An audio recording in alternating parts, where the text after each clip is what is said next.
피로 맺은 형제입니다. 의형제 아시죠? 세상 속에서도 서로 손가락을 깨물면서 피를 흘려서 물에 적셔서 그걸 마시면서 의형제를 맺기도 하죠.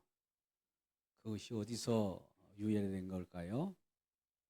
우리 주님의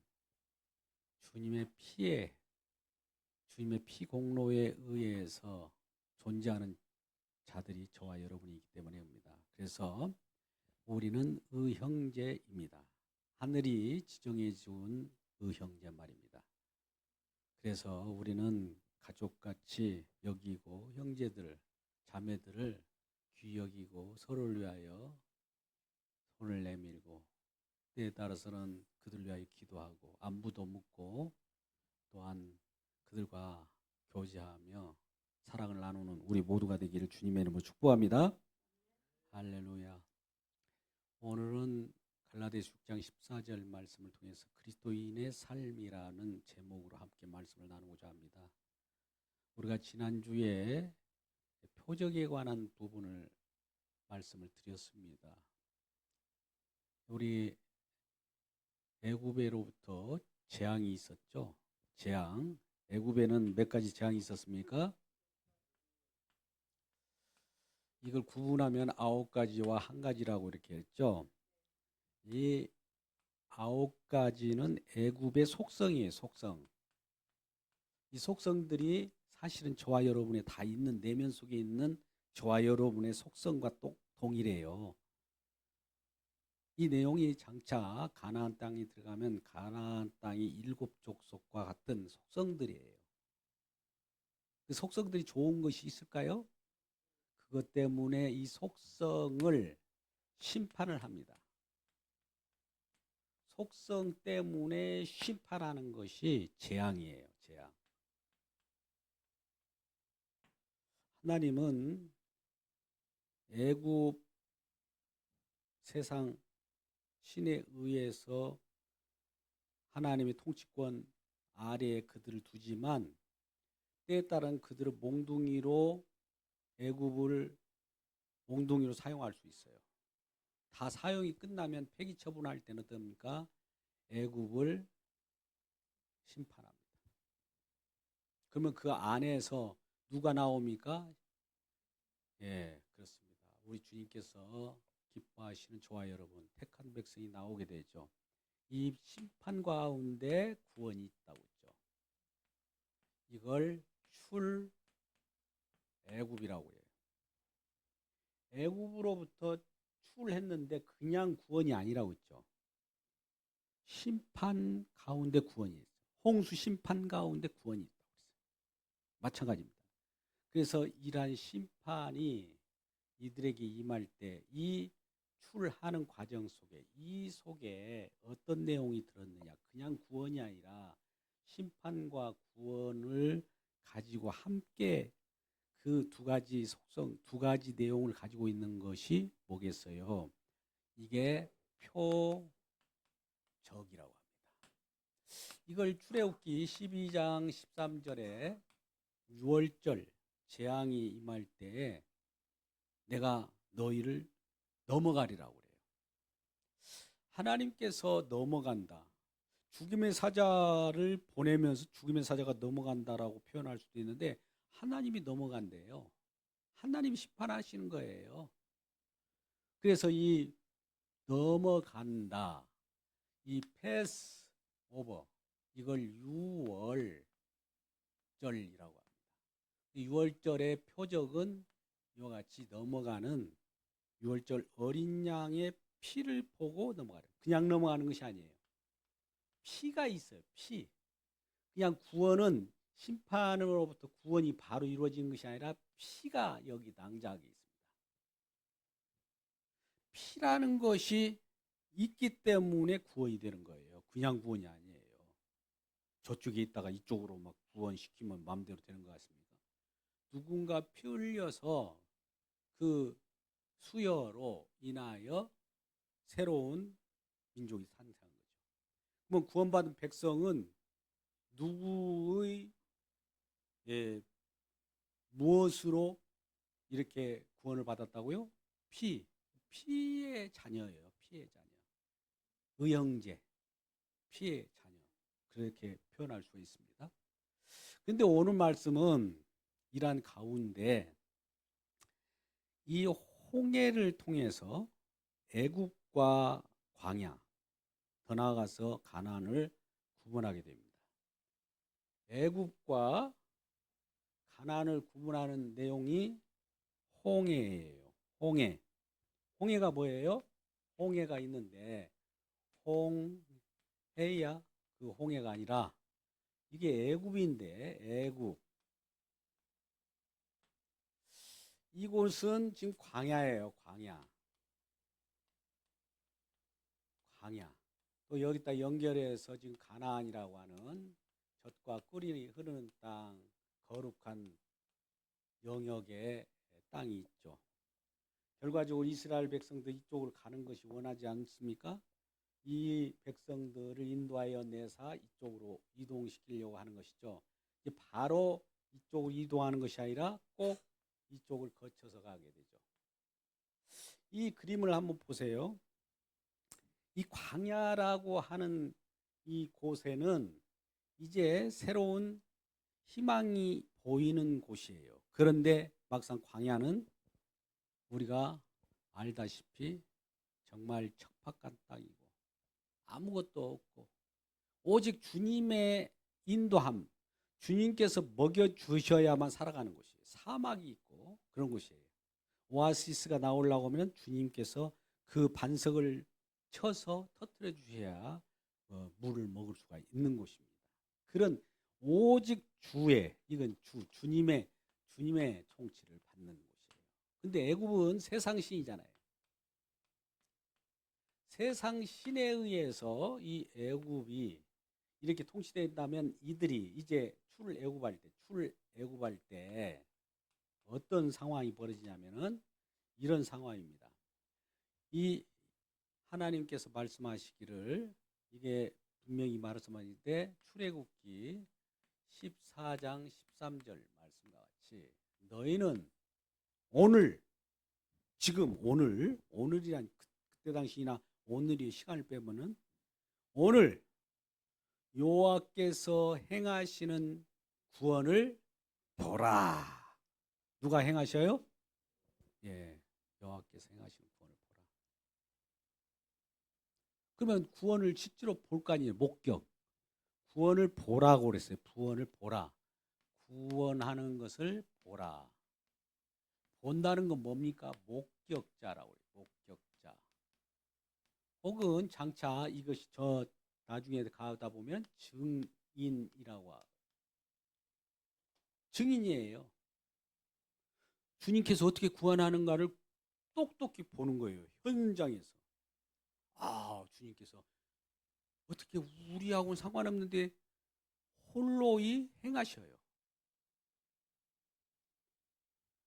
그러니 이스라엘 백성들을 애굽에다가 집어넣어놨는데 이 애굽이라는 것은 어둠이에요. 어둠.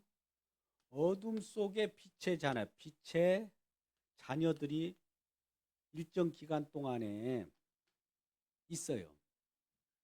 430년. 그날이 이름에 바로 정확하게 이 하나님께서 계획한 대로 이들을 이 어둠 속에 있는 이스라엘 백성들, 빛의 자녀들을 출애굽시키는 겁니다. 출애굽시키는 그 모습이 참 우리가 가히 어떻게 표현할 수 없을 정도로 기적적이고 그런 일이 어떻게 있을 수 있을까? 이런 생각을 할 수 있을 거예요. 그들이 나와서 이제 어떤 일이 벌어지냐면은 애굽에서 이제 이스라엘 백성들을 몰고 모세를 지도자로 해가지고 나온단 말이죠. 나와서 바로 왕도 재앙을 겪고 심판을 받았기 때문에 이스라엘 백성들 놓아줘요. 어쩔 수 없이. 손들었어요. 그런데 가는데 한참 생각하다가 가만히 생각하니까 뭐가 잘못된 것 같아요. 그래서 안 되겠다 싶어가지고 이스라엘 백성들이 지금 광야를 향하여 가고 있는데 그들을 다시 애굽으로 끌고 오려고 막 뒤따라가는 거예요. 근데 이 이스라엘 백성들은 애굽에서 나올 때도 보면 나올 때 막 좋아라고 나왔을까요? 아니에요. 보면은 갑자기 광야 바로 전에 이르자마자 아이고 우리가 애굽에서 그냥 죽었으면 됐겠다. 어찌 이곳에 우리를 이끌어내서 우리를 죽게 하는가 하고 원망을 하고 있었어요. 그러니까 얼마나 그들을 지도하는 지도자로서는 그들을 인도하여서 나가기가 쉽지 않잖아요. 모세가 참 힘이 들었을 것 같아요. 물론 여호와 하나님께서 그들 속에 함께 계셔서 함께 했기 때문에 가능한 거예요. 그래서 그들의 저놈 잡아라 하면 애국 군대가 막 병거를 타고 이게 쫓아오는데 이들이 막 가다가 딱 부닥친 곳이 어디예요? 와 이게 홍해가 다 가로막혀 버렸네. 이렇게 가는데 막 도망가는데 여기는 뒤에는 지금 애국 군대가 밀려오고 있어요. 이거 어떻게 해요? 막 다 달려 딱 보니까 홍해가 다 가로막혀. 이걸 뭐라고 그래요? 우리 여러분들 가끔 이런 경우 겪죠. 앞뒤가 다 막힌 걸 뭐라고 합니까? 거기서 배수치를 치고 그럽니까? 예, 막다른 골목. 막다른 골목이에요. 어디 쫓기다 보면 어디 갈 데가 없어. 이제 잡힐 수밖에 없어요. 잡히든지 아니면 이 죽기 살기로 싸우든지 그 수밖에 없잖아요. 그러니까 우리가 여러 대적들도 완전히 선멸하기보다도 살살 이렇게 몰아가지고 넘겨버려야지 그걸 그냥 잡들이 한다고 하면은 그들도 물라고 그래요. 그잖아요. 쥐구멍이 있어서 쥐구멍을 쫓아버리는 것 같지 쥐구멍을 막아놓고 하면은 어떻게 되겠어요? 또 물어요. 아무리 쥐 잡는 고양이라도 쥐가 물게 된다고요. 마지막. 그런 상황 속에서 이게 가는데 이 홍해 앞이 딱 가로막혔어요. 그럼 어때요? 이제 여호와가 개입이지. 구원을 보라 하면서 여호와께서 구름 기둥, 불기둥 그 속에 임해서 이 예굽이 뒤따라오는 이 군대들을 혼절하게 해요. 혼잡하게 해요. 헷갈리게 해요. 앞길이 어딘지 모르게 분별할 수 없을 정도로 해버려. 그러니까 앞에 나가는 이스라엘 백성들은 이렇게 나가는데 그러면 여기에 나올 때 홍해가 막혔을 때 어떻게 합니까? 길이 막혔으니까 없다. 인간의 방법은 없어. 그러면 여호와 하나님께 지시한 대로 해야죠. 그냥 지팡이를 바다에 이렇게 가리키라 하면 벌어져요. 그래서 길이 나입니다. 길이 나. 없던 길이 이렇게 마른 땅처럼 이걸 건너가요. 그러니까 이 뒤에 돌아왔던 애굽 사람들이 막 어우 저놈들 봐라. 어떻게 물속으로 들어가네. 죽으려고 한장했네. 저들은 죽어가네.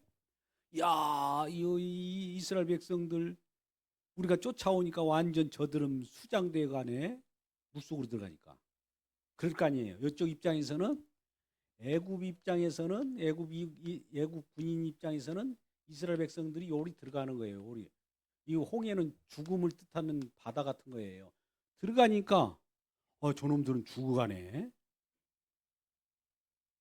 그런데 이쪽 한편에는 이 죽음을 건너서 지금 이 죽음의 바다를 마른 땅처럼 하나님께 열어서 이렇게 나오는 거예요.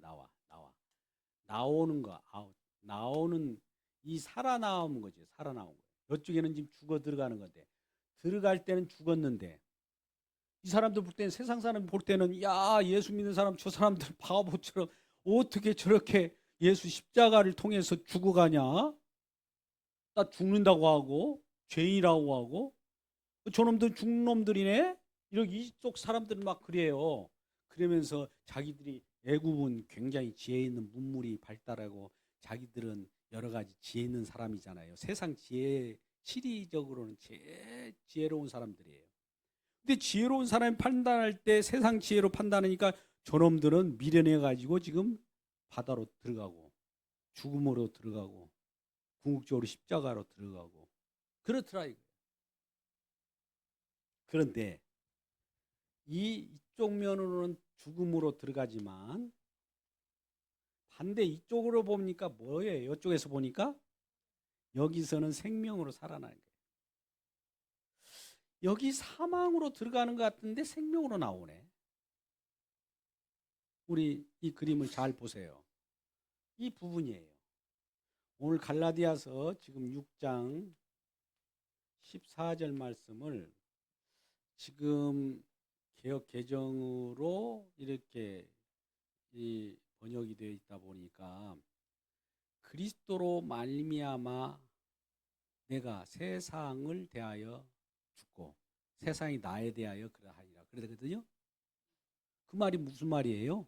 근데 이걸 정확하게 이 홍해를 기준으로 해서 이쪽 세상편에서 쉽게 말하면 세상편 쉽게 표현합니다. 여기는 뭐예요? 세상편이 반대가 이 나의 편, 내 편. 지금 여기에 건너가는 사람들 편에. 내가 세상의 편에 보면은 내 편에서 보면 이것이 죽음이요. 이쪽 편이. 예? 이쪽 사람들은 이쪽 편의 입장에서 보니까 이 저쪽에 있는 저 사람이 죽었다 그런 거예요. 뭐 이쪽 편에 있는 사람은 저 사람이 죽었다고 하고 이쪽 편에서는 저 사람이 죽었다고 그래요. 오늘 6장 14절 말씀이 그 말씀이에요. 다시 읽어볼까요? 이것이 그리스도로 말미암아. 자, 한번 6장 14절 우리 한번 굉장히 중요한 말씀인데 이 말씀을 우리 한번 다 보세요. 갈라디아서 6장 14절 말씀. 내게는 뭐라고 그래요? 내게는 우리 주 예수 그리스도의 십자가 외에는 결코 자랑할 것이 없다. 그러니까 뭔데 자랑할 것이 십자가밖에 자랑하지 않느냐. 십자가의 내용을 지금 쓸 거 아니에요. 그 다음에는. 그런데 그 내용이 그리스도로 말미암아 그리스도의 혜택으로 말미암아 세상이 나에 대하여 죽었다. 세상이 내 편에 대하여 죽고 또 내 편에서는 세상이 죽었다. 이 말이에요. 할렐루야. 이게 무슨 그 죽은 것이 뭐가 그 큰 의미가 있다고 그걸 자랑한다고 하냐? 이게 자랑입니다. 우리가 아무리 이 땅에 살아갈 때에도 세상 사람들 구별된 것이 저와 여러분의 이게 그리스도인의 삶이에요. 지금 오늘 제목이 뭡니까? 그리스도인의 삶에 관한 거예요. 우리는 내 편이에요. 내 편이라는 것은 세상 편이 아니에요. 우리가 지금 부흥 153 생명 관련된 책자에 보면 세상 편에서 내 편으로 우리 편으로 주님 편으로 모아야 돼요. 할렐루야. 우리는 이론적으로 그렇게 모아야 되는가 보다. 그건 그거고 이제 그 다음에 끝나버리는 게 아니라 실질적으로 세상 편에서는 나중에 이게 심판이에요. 여기는 영원한 멸망이에요. 이 여호와 하나님께서 이때 이제 세상 편에 있다가 여기에 속한 자로 있다가 출애굽에서 나온 내 편, 우리 편인 사람들 죄하고는 나중에 이 홍해를 건널 때에 다 건너고 나서 죽음 속으로 들어가고 이스라엘 백성들이 다 그 건널고 나서 애굽 사람들이 그 홍해 바다 안으로 들어옵니다. 그럴 때 다 들어왔을 때 여호와께서 그들을 완전히 수장시켜 버립니다. 병거, 말 그 속에 들어와 있는 어디 나갈 데도 없어요. 그렇게 심판해 버려요. 심판 속에서 죽어버렸는데 여기는 죽어버렸어요. 이 애굽 사람들. 근데 이스라엘 백성들이 여기서 나와. 우리들이 그렇다는 거예요. 예수라고 하는 홍해 바다를 우리가 죽음이로 생각할 텐데 이 땅에서의 죽음을 상징하는 거예요. 우리가 이제 이전에도 누가복음 9장 31절에 별세, 예수님께서 별세하셨다 이거잖아요. 이 땅에서 우리들도 떠나요. 그리고 지금 현실적으로도 떠나고 있어요. 그래서 날마다 출애굽하고 있는 거예요, 사실은. 출애굽이라고 하는 것이 애굽으로서의 출애굽이지만 출세상이에요. 날마다 거듭나고 날마다 새로워지고 날마다 우리가 주님의 공로에 의해서 그리스도로 말미암아 지금 이 죽음으로 들어가면서 살아나는 거예요. 죽음으로 들어갔다가 살아나는 거예요. 그러니까 죽음이라고 하는 십자가를 통하여 부활을 같이 경험하는 거예요. 할렐루야. 이러한 경험이 있기를 주님의 이름으로 축복합니다. 그렇다면 우리는 여기에서 볼 것이 뭐냐면은 우리가 이 죽음이라고 하는 사망이라고 하는 것이 있어요. 우리가 죄를 져도 사망에 거하는 죄가 있고 영원한 사망이 거하지 않는 죄가 있어요. 하나님께서 이와 같이 정해놨어요. 우린 모두가 죄를 져요. 뭐 무조건 사망이다 그것이 아니에요. 한 번 심판이 이루어지지만 거기에서 구원받을 사람이 있는가 하면은 그럼에도 불구하고 이 사실 우리 주님께서 그리스도로 말미암아 저와 같은 내용들을 알지 못하면 영원한 사망이에요. 그래서 이 영원한 사망과 갈리는 길이 뭐냐? 갈라디아 요한일서 3장 9절 말씀이에요. 하나님께로 난 자마다 죄를 범하지 아니하나니 그 속에 하나님의 씨가 있습니다. 거하십니다. 범죄치 못하는 것은 하나님께로 났기 때문이에요. 그러면 여러분 보세요. 우리가 하나님께로 났는데 죄를 범하지 않는다라는 표현이 무슨 말이냐면 죄를 지어도 용서받는다는 말하고 똑같아요.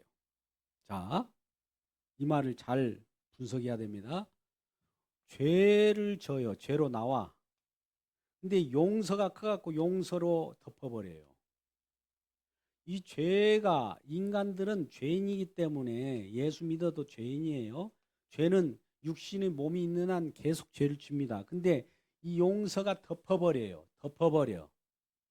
이 자체를 의롭다라고 하는 거예요. 그냥 이 죄가 없는 것이 아니라 용서받은 것이 죄를 용서받는 것이 의롭다라고 해요. 그러면 물어보겠습니다. 우리는 죄를 짓지 않는 사람입니까? 아니면 용서받은 자입니까? 제가 질문을 이해하는 것은 이미 답을 알고 물어보는 거예요. 우리는 죄를 짓지 않는 자가 아니에요. 예수 믿었기 때문에 이제 죄를 안 지을 거야. 과연 그런가 한번 자기 가슴을 딱 놓고 한번 생각해 보세요. 죄라는 것은 언행심사, 심지어 마음으로 짓는 죄, 육신의 정욕, 안목의 정욕, 이생의 자랑, 우리 마음에 있는 내부의 이까지 다 드러냅니다. 산상순에서. 그리고 우리 형제들을 향하여 욕을 해도 공에 잡혀요. 또 우리가 잘 생각하듯이 눈으로 보는 것마다 지금 간음한 죄를 범하고 있어요. 욕 한 번 잘못했다, 미워했다, 살인죄예요. 어떻게 살인죄입니까? 따지지 마세요. 하나님께서 그걸 살인죄라고 한다니까요. 그러니까 모든 사람은 죄하에 팔린 거예요. 꼼짝달싹할 수 없어요. 전부가 죄인으로서 벗어날 길이 없어요. 벗어날 길이 없다니까요. 의인은 없나니 하나도 없어요. 그런데 다 죄를 져요. 구원받아도 죄를 져요. 그러면 이 현상을 뭐라고 하느냐? 구원받은 상태에서 죄 있는 육신이 있어요. 그러면 이 죄 있는 육신은 뭘, 그러면 구원받은 육신이 왜 있느냐? 이건 예수 그리스도의 용서의 은혜를 증언하는 증인의 몸입니다. 할렐루야. 이게 그리스도인의 삶이에요. 잘 보세요. 지금 오늘 굉장히 중요한 말씀을 또 나누고 있어요. 우리가 마태복음 5장 17절 18절 말씀 한번 볼까요? 마태복음입니다. 너무나 잘 아는 말씀인데요. 안식교에 충실했던 사람들은 그 말씀대로 마태복음 5장 17절 18절 말씀대로 산다고 그래요.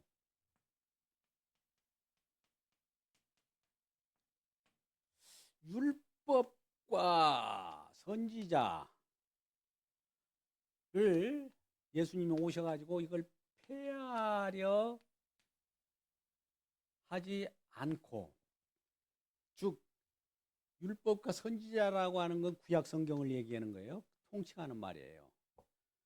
구약 성경을 이렇게 들여다보면서 예수님 오셔가지고 이거 구약 필요 없어, 내가 신약이야, 이렇게 나타나는 것이 아니라, 이 폐하려고 하는 것이 아니라 완전하게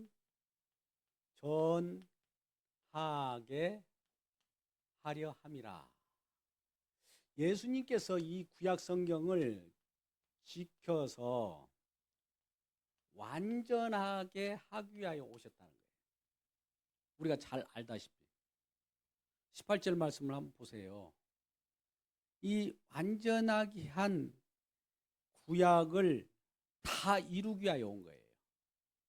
진실로 너희에게 이르노니 천지가 없어지기 전에는 율법의 1.1핵이라도 결코 떨어지지 않고 다 이루리라. 이 많이 들어봤던 말씀 아닙니까? 십자가에서 요한복음 19장 30절에서 다 이루었노라, 다 이루었다, 테텔레스타이, 이렇게 선언했어요. 그러면 이 율법을 폐하는 것이 아니고 이것을 완전하게 성취해버린 거예요. 성취. 그러면 이 율법을 성취한 능력, 이 성취 영역, 이 성취된 그 영역을 십자가 안이라고 그래요. 십자가로 이루었기 때문에 다 이루었다고 했잖아요. 십자가 안이에요. 안. 그러면 십자가 안과 밖이 있을 거 아니에요. 예?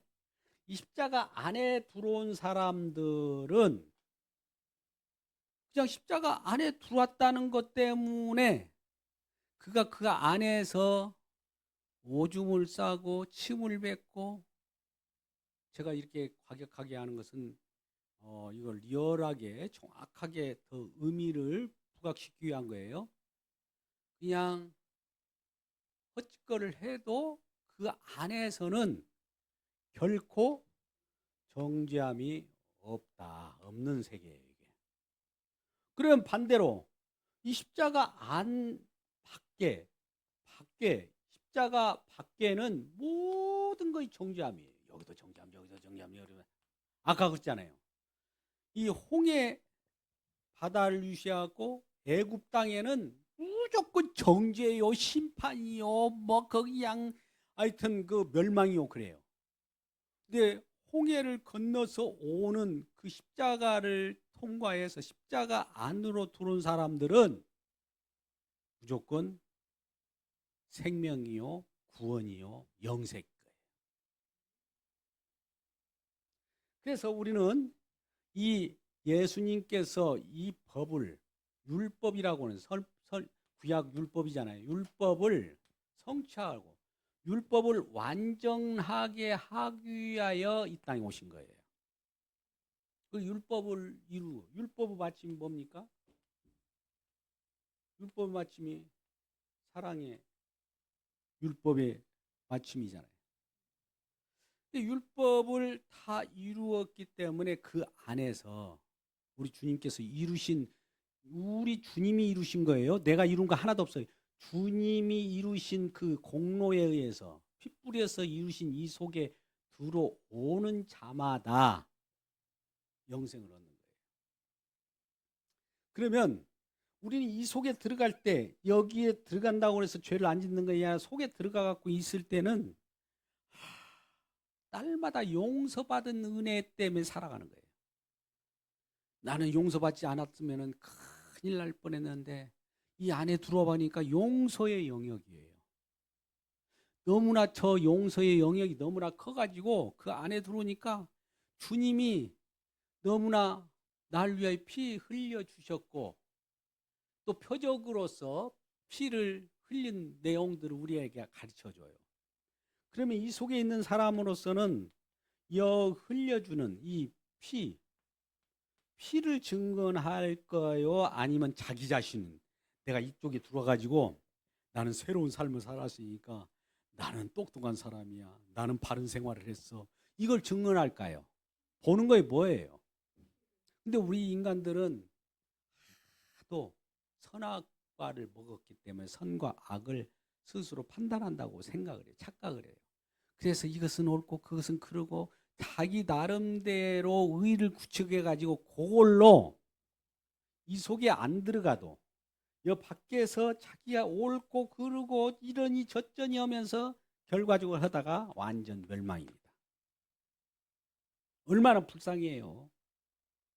그래서 우리 주님이 성취한 영역은 우리가 할 일인 뭐가 있느냐, 우리가 이루는 것이 아니에요. 자, 이는 의의 영역이라고 하고, 의의 영역 혹은 거룩이라고 그래요. 이거는 우리 주님이 이루신, 다 이뤘다는 주님이 이루신 영역이에요. 이 영역은 우리가 이 의를 우리가 행하여 의를 만드는 것이 아니고, 잘 보세요. 우리가 행하여 의를 만드는 것이 아니에요. 주님께서 의를 만들어주신 그 의를 우리가 의를 구해야 하는 것이에요. 이 의는 우리가 만들 수가 없어요. 그래서 의를 구하는 영역이에요. 그러니까 우리 기도할 때 먼저 그의 나라와 그의 의를 구하라. 할렐루야. 주님의 은혜를 구하기를 주님의 이름으로 축복합니다. 우리가 나서려고 하면 안 돼요. 이 사람들이 바리새인들이 했어요. 서기관들이 했어요. 율법 내놔봐. 내가 다 지켜갖고 내가 의롭게 되게 볼게. 안 된다니까요. 왜 안 되게 하나님께서 의도적으로 했느냐? 로마서 그 11장 32절에 잘났다. 모든 사람을 순종치 못하게, 순종치 않는 상황 속으로 밀어넣었어요. 순종치 못하게. 그게 다 갇혔어요.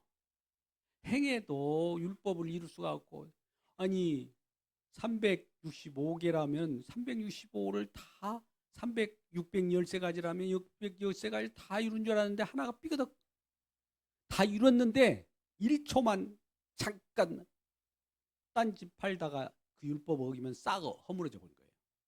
그러니까 의의는 없어요. 그러면 갇혔어요. 율법에 대해서 갇혔다는 거예요. 순종치 못한 데 갇히게 해서, 왜 갇히게 하나님은 하나님 의도예요.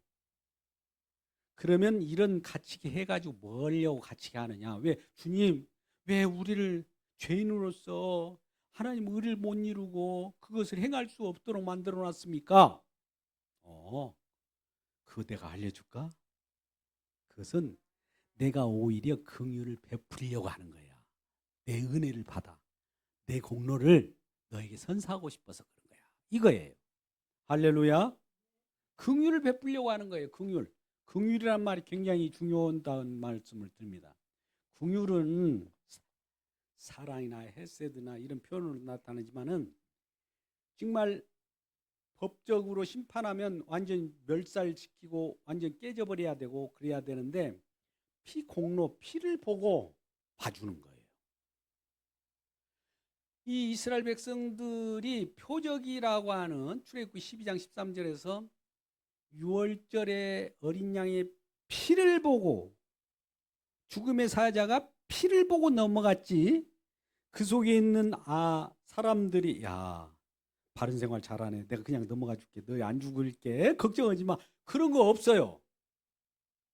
그들이 무슨 짓을 했든지 상관하지 않고 그 피가 있느냐 그것만 보는 거예요. 예수 믿는 것은 어떻게 보면 단순해요. 피가 있느냐 없느냐로 관건이 다 판별하는 것이지 저 사람이 바른 생활했어? 아멘. 피가 없어도 바른 생활했으니까 구원. 이거 있을 수 있을까요? 없을까요? 없어요. 바른 생활하면서 피가 있으면 더 좋겠죠. 우리는 바라면. 근데 우리가 피는 있으나 바른 생활 한다고 해도 결과적으로 바른 생활하면 자기 의만 높아져요. 나 바른 생활했어. 나 그러니까 다른 사람에 비해서 내가 똑똑해. 우위가 달라지잖아요. 주님의 공로만 남겨야 되는데 내가 하기 나름이면서 나의 공로가 거기서 해서 좀 상을 받고 다른 사람들은 초가집이나 이 기와장집 좀 깨진 집에서 산다면 나는 정말 기와가 엄청 좋은 집, 아파트도 좋은 그런 천국에 산다고 생각하는 그 자체가 그런 사람들의 생각이에요. 자기 의가 있는 사람들. 그래서 의는 우리가 행하는 문제가 아니라 의를 만들어낼 수도 없어요. 우리는 의를 생산할 수가 없어요. 의는 의인의 몫이에요. 우린 죄인이잖아요. 그러면 의를 구하는 것이 저와 여러분의 역할이다. 의는 누가 이루었어요? 주님이. 마태복음 5장 17절에서 율법의 모든 그 하나님 말씀도 이루었고 성취했고 그것을 다 이룬 내용들을 우리는 거기에 의지해서 의지하는 것을 가지고 믿음이라고 그래요. 의지한다는 표현을 그렇게 하는데 같은 그것을 나누는 거예요. 그 믿음으로 사는 거예요. 내가 지켜서 사는 것이 아니라 믿음으로 살기를 주님의 이름으로 축복합니다. 근데 오늘날은 그 지켜서 살려고 하는 사람들이 있어요. 지켜서 살려고 하는 사람들이 누구냐? 바리새인과 서기관들이에요. 근데 이 사람들이 정말 말씀대로 지키며 살았는데 예수님이 딱 와서 판단하기를 너희는 마귀의 자녀라. 네 아비는 마귀다. 그래버려요. 얼마나 청천벽력 같은 그런 진단입니까? 그리고 화인 맞은 자들이라고 하고. 왜? 자기 의로 하나님이 열심히 있는데 자기 의를 뭔가 내가 지켜서 내가 만들어서 내가 가꾸어서 그걸 이루려고 했던 거예요. 자, 여기에 우리 이제 그리스도인의 삶이 나옵니다. 오늘 말씀은 그리스도인의 삶에 대한 거예요. 다시 한번 씁니다. 그리스도인은 이렇게 써요. 삶. 잘 기억이 안 나면 이렇게 하세요. 그리스도인의 여기에 이것은 nothing이에요. nothing.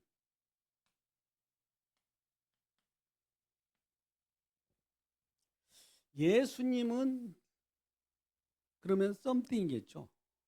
썸 타고 주님만이 오롯이 드러나고 난 아무것도 아닙니다. 내가 이 같이 이것도 이런 식으로 되면 안 되죠. 예, 높아지고 나도 높아지고 이거 그리스도인이 아니에요.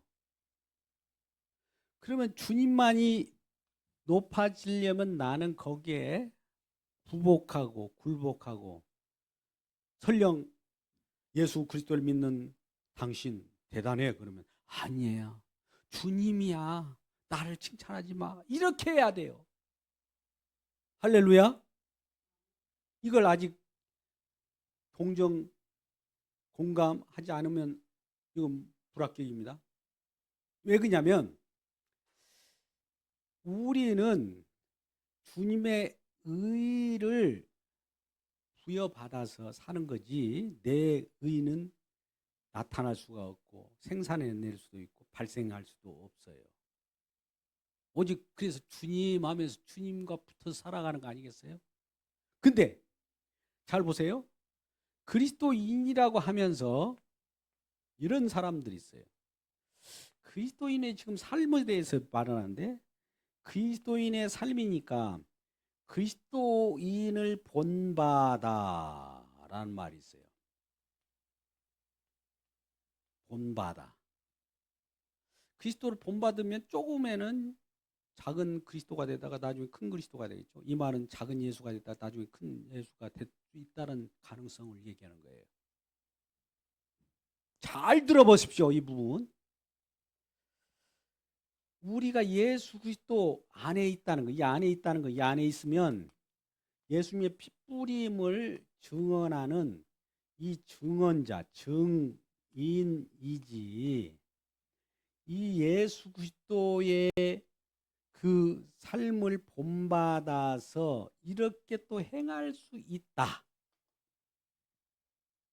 여러분 그러기를 원하죠. 그러기를 원하기를 바랍니다.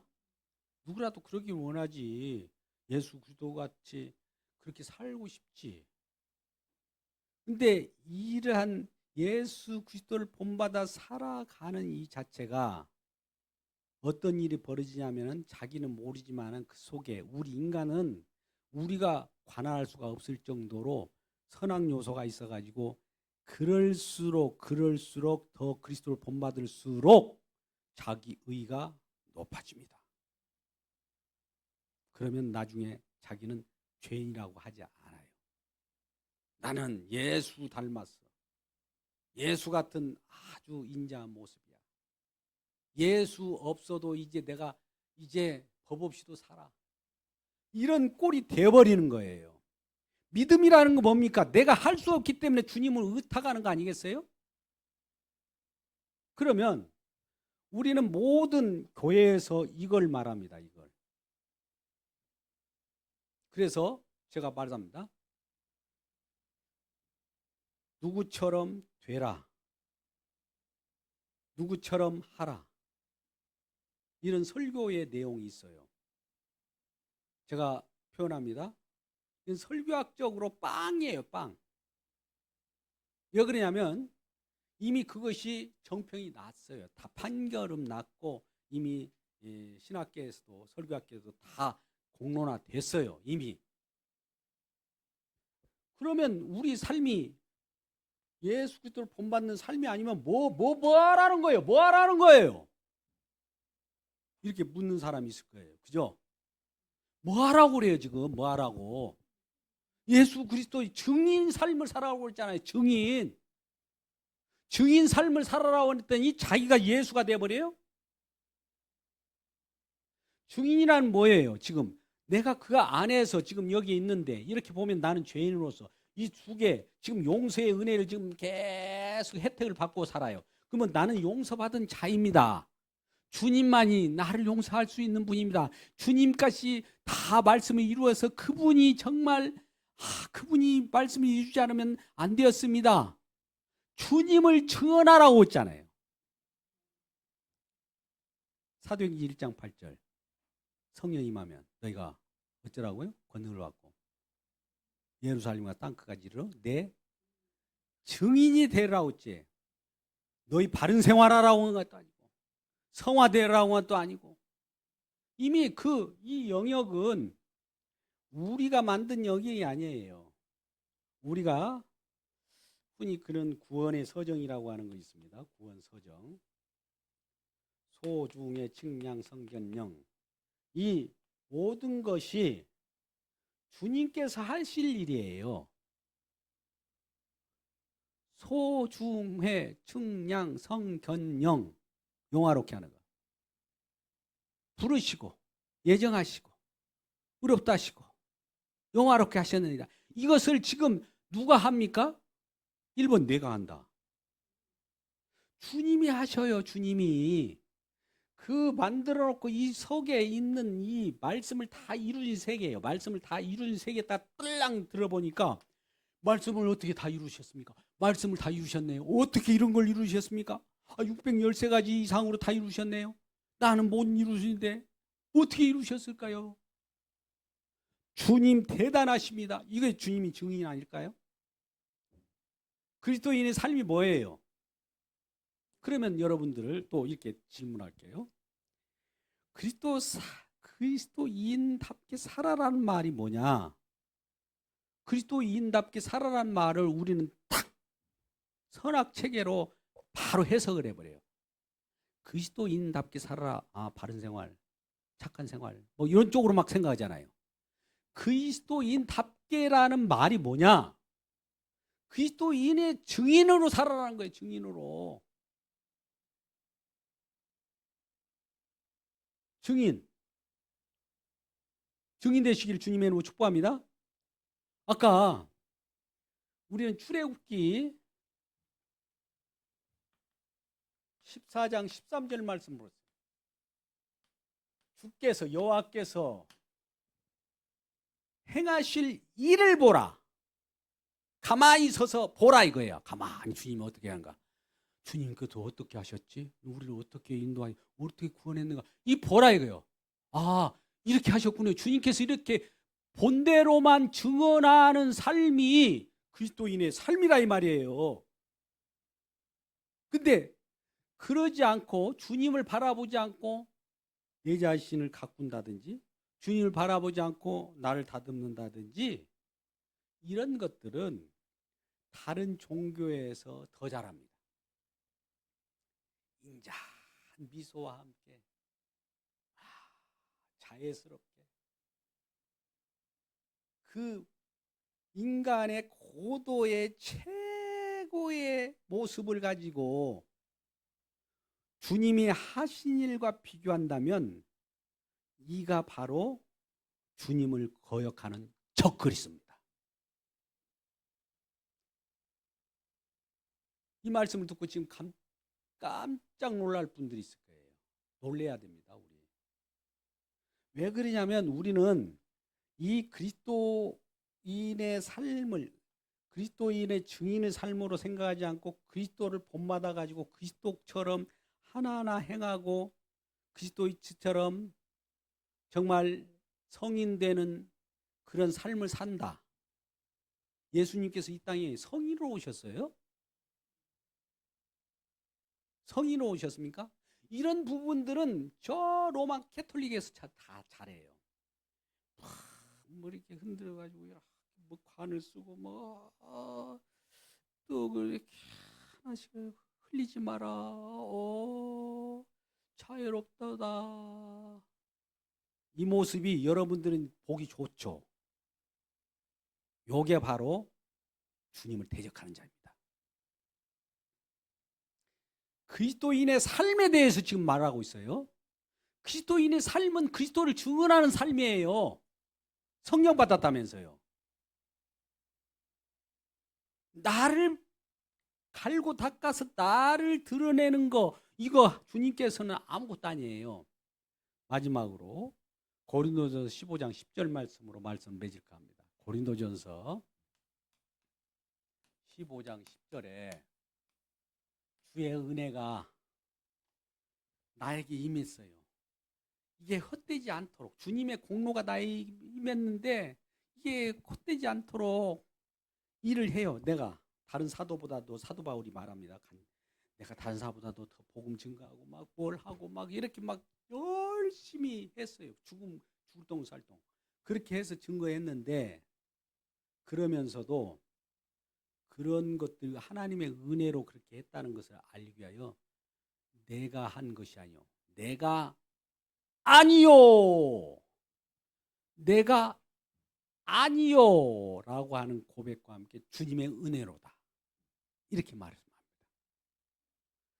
내가 뭔가 새롭게 되었다 설령 그렇게 됐을지라도 주님의 은혜일지 나는 아무 쓸모없는 자예요. 사실 쓸모없는 자가 오히려 주님을 드높이는데 더 쓸모 있을 수가 있어요. 오늘 본문의 말씀을 잘 보시면서 그리스도인의 삶이 이런 윤리 도덕적으로 더 나은 삶을 살아봐야 윤리 도덕이 생명을 우리에게 주는 거 아니에요. 잘 들어보세요. 윤리 도덕이 생명을 주는 거 아니에요. 그러면 우리 생명 주는 건 뭡니까? 묻겠습니다. 답이 나왔잖아요. 십자가 주님이잖아요. 주님이 생명을 주시기 때문에 생명 받은 자는 주님을 증언하죠. 그러면 우리의 바른 생활이나 도덕이나 윤리를 주장하는 것은 나의 이 윤리 도덕이 생명도 되지 않는데 이걸 뽐내기 위한 거예요. 그럼 어떠냐? 결론. 우리가 도덕 생활을 하지 말라는 거 아닙니다. 윤리 생활을 하지 말라는 거. 바른 생활을 하십시오. 그러나 그것 가지고 믿음의 세계에 들어와 가지고 이 속에서도 인정해 주세요. 이거 하지 말라는 거예요. 세상 속에서 바른 생활 하세요. 그리고 사람들한테 인정받으세요. 그러나 주님의 세계에서는 주님만이 오롯이 높아져야 되고 우리는 그 앞에서 아무것도 아닙니다. 라는 고백이 있기를 주님의 이름으로 축복합니다. 기도하겠습니다. 아버지 하나님, 우리 주님의 주시는 은혜를 감사합니다. 오늘도 말씀을 통해서 주시는 은혜에 우리가 받고 그 은혜대로 살기를 원하니 도와주시옵소서. 예수님의 이름으로 기도드리옵나이다. 아멘.